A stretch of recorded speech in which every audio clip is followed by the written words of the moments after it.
এক বনে ইলা নামের একটি বাবু হাতি থাকত। সে পানি নিয়ে খেলতে খুব ভালোবাসত। কিন্তু তাদের বনে সবসময় পানি থাকত না। গরমের সময় পানির অভাবে সব শুকিয়ে যেত, সবার খুব কষ্ট হতো। বনের বড়রা যখন পানি নিয়ে আলোচনা করত, ইলা ভাবত প্রচলিত রূপকথার জলাশয় থেকে পানি আনবে, কিন্তু সে পথ তো কেউ চিনে না। তাই বলে সে বসে থাকবে না। অধৈর্য ইলা অদম্য সাহস আর অভিযানের উচ্ছ্বাসে একাই বেরিয়ে পড়ে সেই জলাশয় খুঁজতে। কিন্তু সে তো রাস্তা চিনে না। এই অচেনা রাস্তায় মোড়ে মোড়ে আছে বিপদ, কাটার গাছ, কাটার লতা, অচেনা কত পশু পাখি। সে বেশি দূর আগাতে পারছে না। কাটায় বারবার ক্ষতবিক্ষত হচ্ছে, লতাপাতায় আটকে যাচ্ছে শরীর, তবু সে থেমে নেই। একবার তো টিয়ে পাখিদের একটি দলের সামনে পড়ে হঠাৎ ভড়কে গেল। পাখিরা এবং ইলা সবাই ভয় পেল।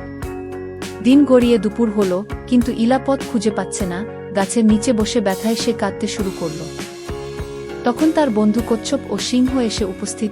তারা ইলাকে অনুসরণ করছিল। সিংহ রেগে খুব বকা দিল। কচ্ছপ পরিস্থিতি ঠান্ডা করল। কচ্ছপ তাকে বুঝিয়ে বলল একাকী আসা তার উচিত হয়নি। ইলা তার ভুল স্বীকার করল। সিংহ বলল সবাই একসাথে পানি খুঁজবে। নতুন উদ্যমে তারা এগিয়ে চলল। ইলা বন্ধুদের সঙ্গ পেয়ে বেশ আশাবাদী হয়েছে।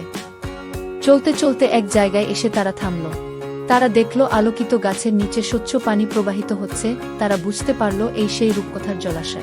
আনন্দে ইলা বন্ধুদের জড়িয়ে ধরল। সে জানে বন্ধুদের ছাড়া এখানে পৌঁছানো অসম্ভব ছিল। ধৈর্য আর দলবদ্ধ শক্তিতে তারা লক্ষ্যে পৌঁছেছে।